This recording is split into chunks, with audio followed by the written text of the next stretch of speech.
Hola, bona tarda. Som el grup de Nutrició 2, aparell digestiu i excretor.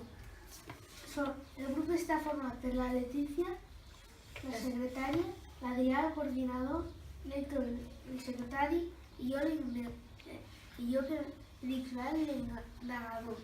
Adrià, quin és el funcionament de l'aparell digestiu?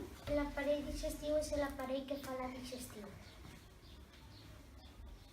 Letícia, qui són els òrgans de l'aparell digestiu? Ara us anem a ensenyar els òrgans ho tenim.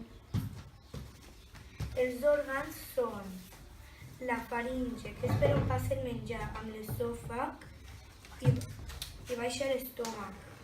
Es queda a l'estómac i no passa pel fetge, baixa per l'intestí gros i el prim i arriba a l'anus i baixa per l'anus. A sota de l'estómac tenim el pàncreas. Ara una pauseta i tornem.